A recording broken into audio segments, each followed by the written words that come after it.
ધોરણ 11 કોમર્સ વિષય અર્થશાસ્ત્ર પ્રકરણ 2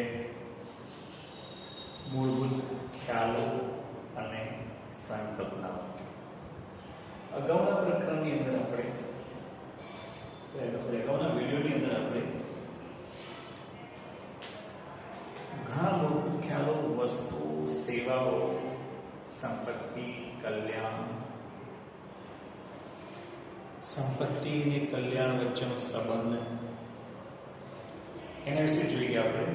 પછી ઉત્પાદનના સાધનો, એમાં જમીન ઉત્પાદનના મુખ્ય 4 સાધનો છે: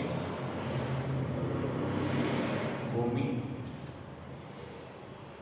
મૂડી, શ્રમ અને નિયોજન. ભૂમિ એટલે કે જમીન. તો જમીન કોને કહેવાય તે જોઈ ગયા અને તેના લક્ષણો જોઈ ગયા. બીજું સાધન આવે છે શ્રમ. તો ઉત્પાદનના સાધનોને બીજું સાધન જોઈએ છે આપણે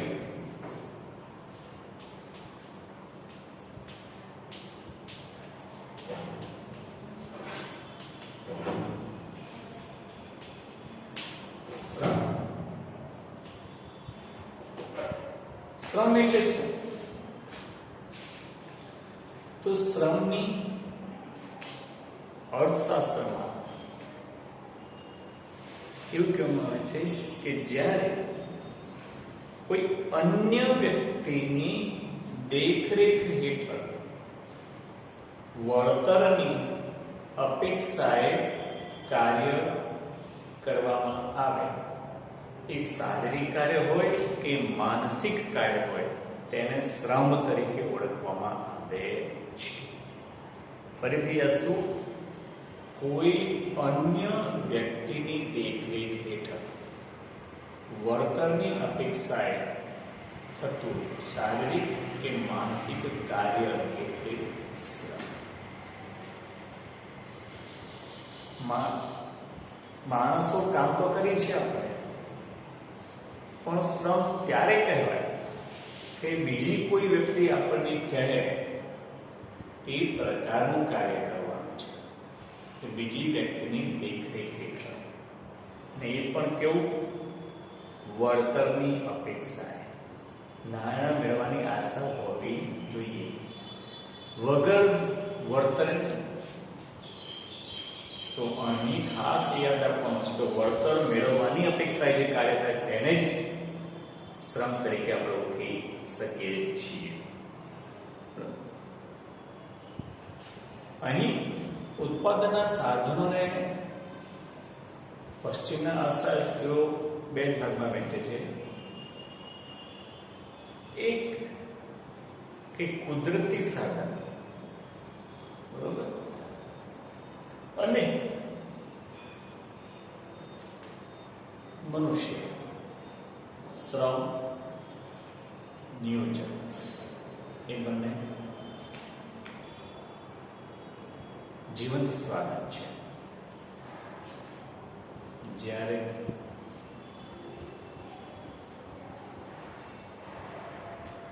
કુદરત એટલે કે જમીન અને મૂડી એ નિર્જીવ સાધનો છે.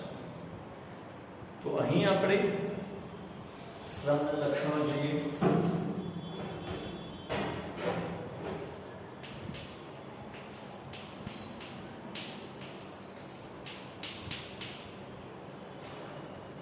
શ્રમના લક્ષણો કહેવાય. તો શ્રમનું પહેલું લક્ષણ છે કે શ્રમ અને શ્રમિક અવિભાજ્ય છે.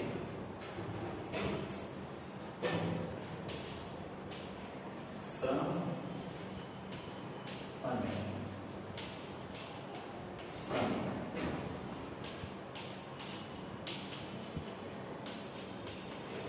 અવિભાજ્ય છે. અવિભાજ્ય એટલે શું?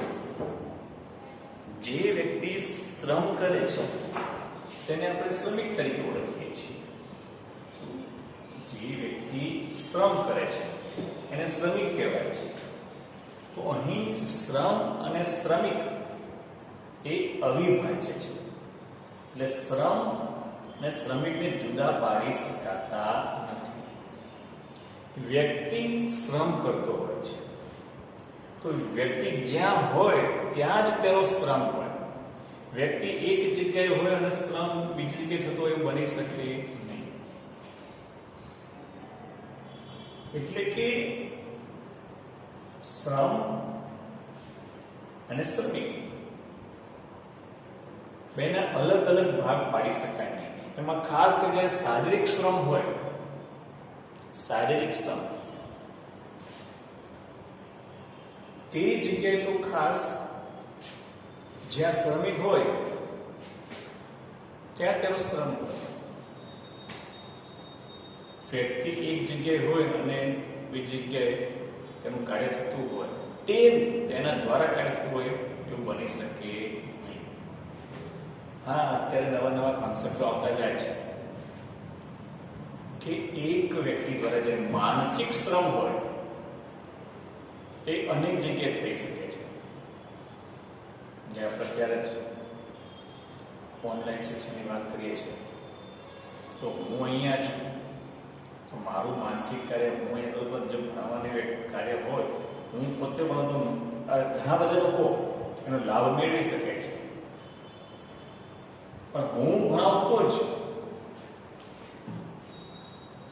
મારું કાર્ય શ્રમનું છે. જે હું શ્રમ કરું છું એ મારા થકી થાય છે, મારા દ્વારા થાય છે. એ માનસિક કાર્ય છે.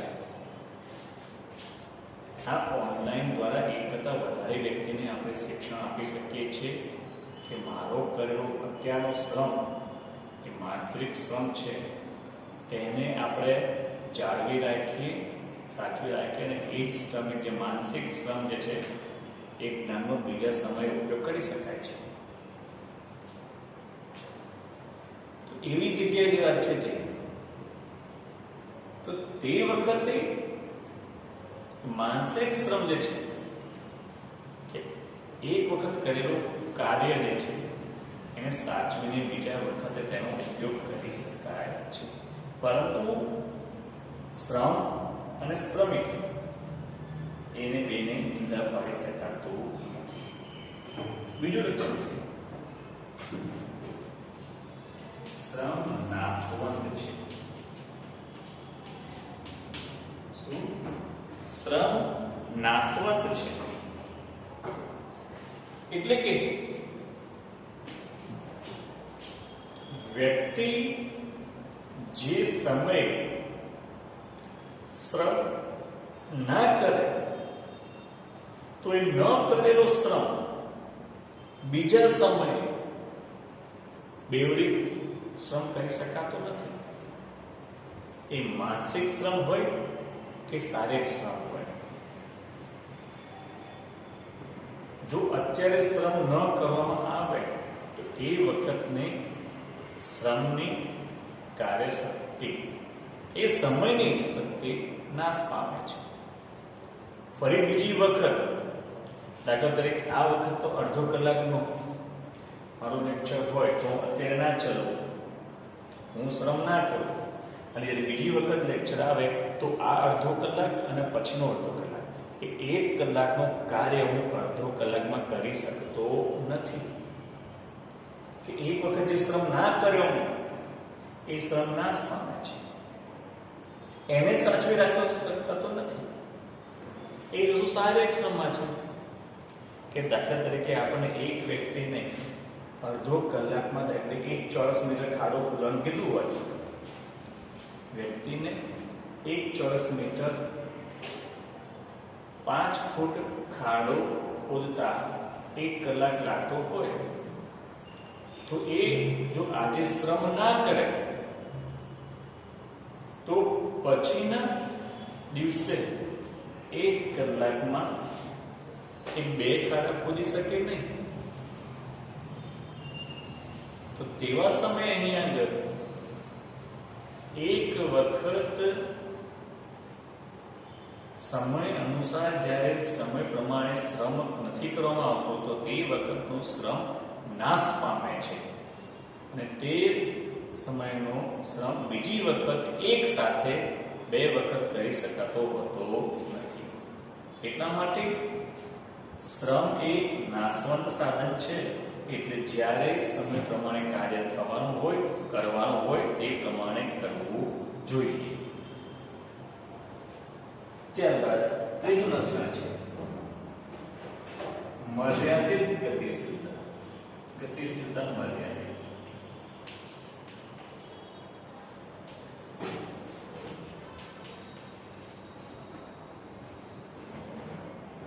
મર્યાદિત ગતિશીલતા. શ્રમ એ સજીવ સાધન છે. એટલે સમાજ સાથે, સંસ્કૃતિ સાથે, માનવી સાથે લાગણીઓ સ્પર્ધાયેલી છે. એટલે તેની ગતિશીલતા મર્યાદિત છે.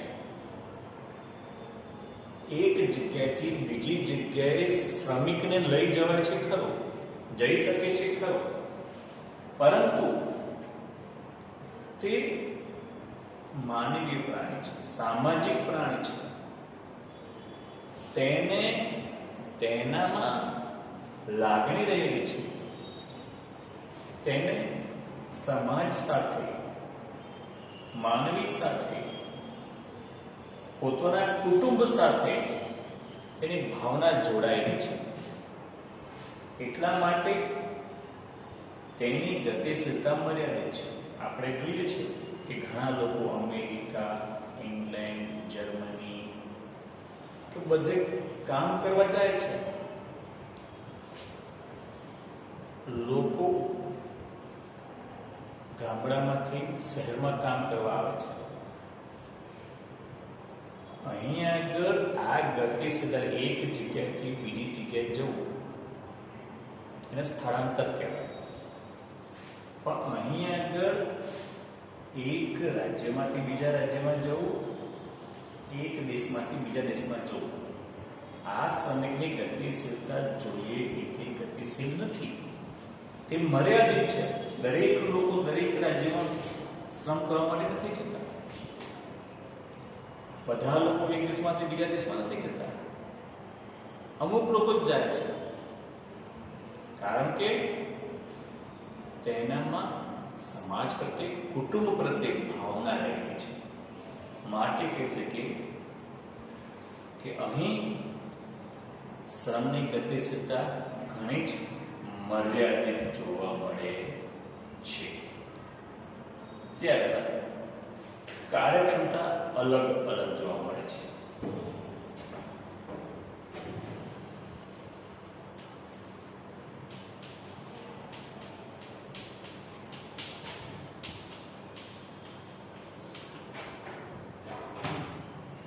અલગ અલગ કાર્યક્ષમતા. શ્રમિકોની કાર્યક્ષમતા અલગ અલગ છે. શારીરિક કાર્યક્ષમતા કે માનસિક કાર્યક્ષમતા, દરેક વ્યક્તિની કાર્યક્ષમતા અલગ અલગ જોવા મળે છે. શારીરિક કાર્યક્ષમતા એ શારીરિક સૌષ્ઠવને આધારે જાય છે. માનસિક કાર્યક્ષમતા એ કૌશલ્ય, સ્કિલને આધારે જાય છે. વ્યક્તિમાં જે પ્રકારની સ્કિલ હોય તે પ્રકારની તેની કાર્યક્ષમતા રહેલી છે. શારીરિક કાર્યક્ષમતા હોય તો વ્યક્તિના શારીરિક સૌષ્ઠવ ઉપર આધાર રહેલી છે, અને માનસિક કાર્યક્ષમતા હોય તેના જ્ઞાન ઉપર આધારિત રહેલી છે, તેના મગજ ઉપર આધારિત રહેલી છે. એટલે અહીં આગળ શારીરિક ક્ષમતા હોય કે માનસિક ક્ષમતા હોય, દરેક શ્રમિકની કાર્યક્ષમતા અલગ અલગ જોવા મળે છે. ત્યારબાદ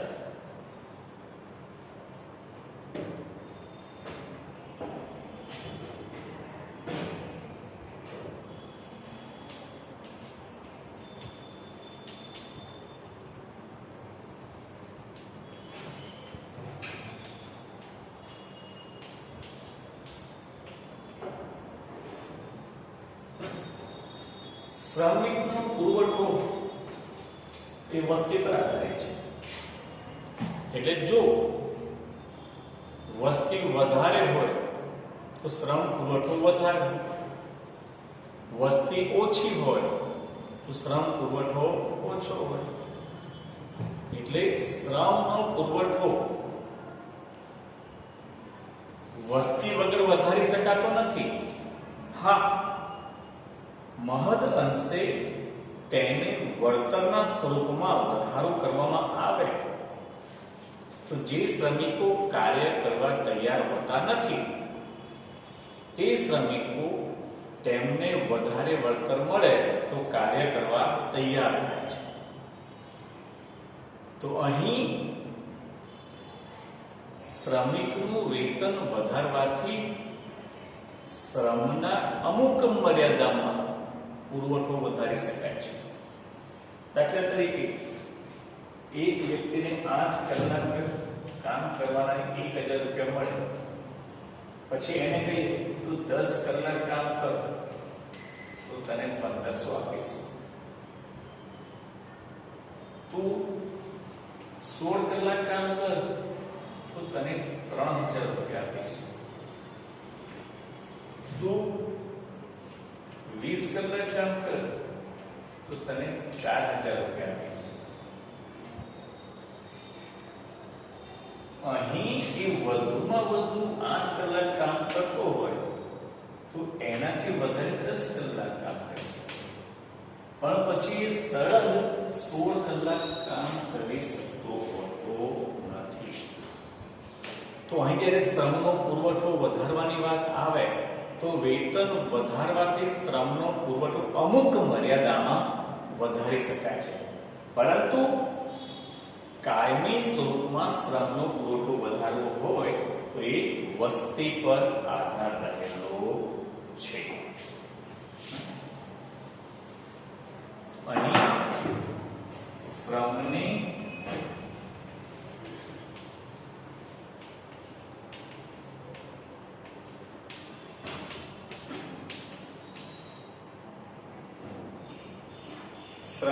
વળતરના સ્વરૂપમાં વેતન આપવામાં આવે છે. એને આપણે પગાર કહી શકીએ છીએ, મહેનતાણું કહી શકીએ છીએ. શ્રમિક કાર્ય કરે તેના બદલામાં તેને વળતર પેટે વેતન, પગાર, મહેનતાણું આપવામાં આવે છે. જે પ્રકારનું તેનું કાર્ય તે પ્રકારે તેને વળતર મળે છે. જોયું એકવાર શ્રમના લક્ષણો.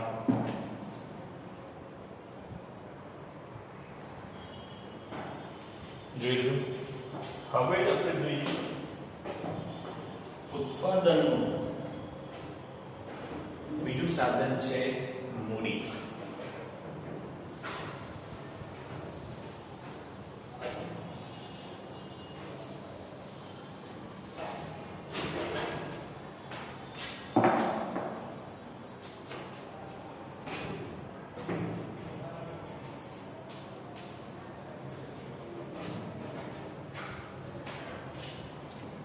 ઉત્પાદનનું ત્રીજું સાધન છે મૂડી.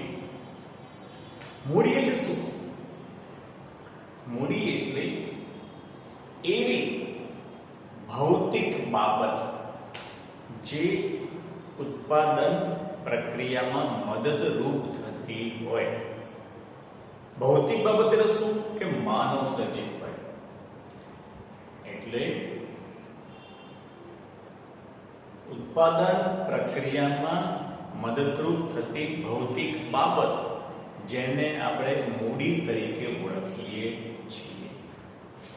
એ પછી જમીન હોય તો તેને પણ મૂડી કહી શકાય, મકાન હોય તેને પણ મૂડી કહી શકાય, દુકાન હોય તેને પણ મૂડી કહી શકાય, યંત્રો તેને પણ મૂડી કહેવાય, રોકડ નાણું તેને પણ મૂડી કહેવાય. તો અહીં રોકડ નાણું હોય તો ધંધાની શરૂઆત જ રોકડ નાણાંથી થાય છે. બરોબર? ત્યારબાદ એ રોકડ નાણાંથી આપણે દુકાન ખરીદી શકીએ છીએ, દુકાનની ચલાવવા માલ સામાન ખરીદી શકીએ છીએ. આપણે માલ સામાનની સાથે સાથે આપણે ફર્નિચર ખરીદીએ છીએ. તો અહીં આ બધી વસ્તુ હોય દુકાન ચલાવવા માટે, ધંધો ચલાવવા માટે, ઉત્પાદન કરવા માટે જે ભાગ ભજવે છે અને ભૌતિક બાબત છે તેને આપણે મૂડી તરીકે ઓળખીએ છીએ. તો તેના આપણે પહેલા લક્ષણો જોઈએ.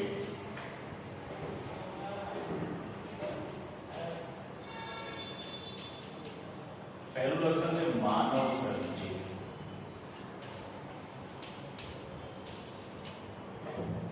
અહીંયા કે જે માનવ સર્જિત છે તેને જ મૂડી તરીકે ઓળખવામાં આવે છે. દાખલા રોકડ.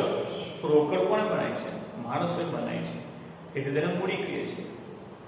યંત્રો, ઉત્પાદન કરવા માટે યંત્રો બનાવીએ.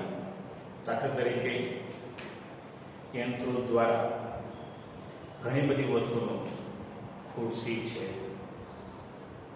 સોફા છે, કે પછી કોઈ રાચરચીલું છે, બિસ્કિટ છે, ચોકલેટ છે, બધી વસ્તુઓ છે. તો આ યંત્રો દ્વારા બીજી વસ્તુનું ઉત્પાદન થઈ શકે છે. પણ યંત્રો કોણે બનાવ્યા છે? માણસે બનાવ્યા છે. દુકાન બનાવી આપણે, દુકાનની અંદર પછી આપણે વેપાર કરી શકીએ છીએ. તો એ સાધન કેવું છે? માનવ સર્જિત છે.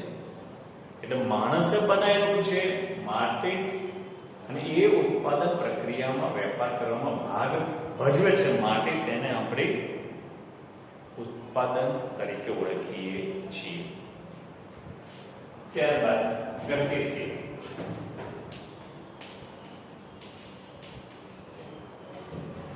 ઉત્પાદનના સાધનોમાં જો સૌથી વધુમાં વધુ ગતિશીલતા ધરાવતું હોય તો તે છે મૂડી.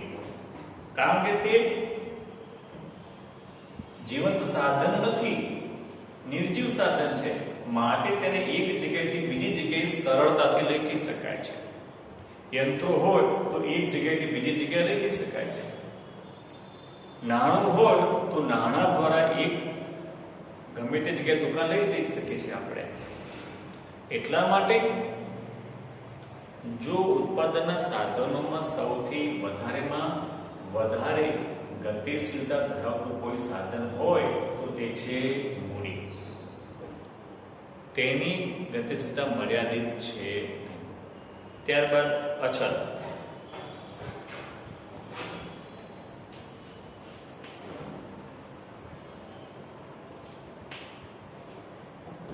મૂડી એ માનવ સર્જિત સાધન હોવાથી તેની અછત જોવા મળે છે. તેનો પુરવઠો મર્યાદિત છે. શું? ઉત્પાદનના સાધનોની અંદર શ્રમિક જેમ વસ્તી વધે તેમ પુરવઠો વધી શકે છે, પણ અહીં આગળ જ્યારે મૂડી છે એ માનવ સર્જિત સાધન છે, એટલે અમુક મર્યાદામાં જ તેનો પુરવઠો વધારી શકાય છે. તેની અછત જોવા મળે. જોઈએ તે પ્રમાણે પુરવઠો વધારી શકાતો નથી, માટે તેની અહીંયા આગળ અછત આપણે જોવા મળે છે. ત્યારબાદ વર્તનનો પેટર્ન વ્યાજ.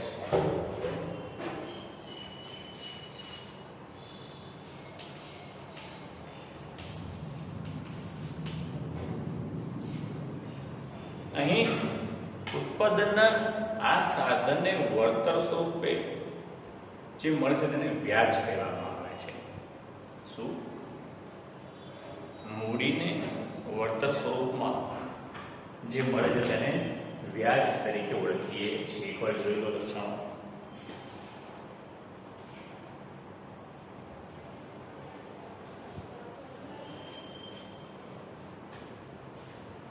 ઉત્પાદનના આ સાધનો જોયા આપણે, જેમાં આજે જોયું શ્રમ અને મૂડી, બરોબર? તો અહીં તમારે આજના હોમવર્કની અંદર શ્રમની વ્યાખ્યા, મૂડીની વ્યાખ્યા, એટલે કે શ્રમ કોને કહેવાય, મૂડી કોને કહેવાય, અને શ્રમના લક્ષણો અને મૂડીના લક્ષણો, બંને લક્ષણો તમારે તૈયાર કરવાના છે. શું? આજનું તમારું આ છે કાર્ય. આગળ હોમવર્કમાં મેં તમને જમીનનો અર્થ અને તેના લક્ષણો તૈયાર કરાવ્યા, તમે તૈયાર કર્યા હશે આશા રાખું છું. બરોબર? જે હોમવર્ક તમને આપવામાં આવે તે હોમવર્ક તમે રોજ રોજ કરતા રહેશો. તો આજનું હોમવર્ક તમારું આવ્યું છે. લખી રાખજો. શ્રમ અને મૂડીનો અર્થ અને તેના લક્ષણો તૈયાર કરવા.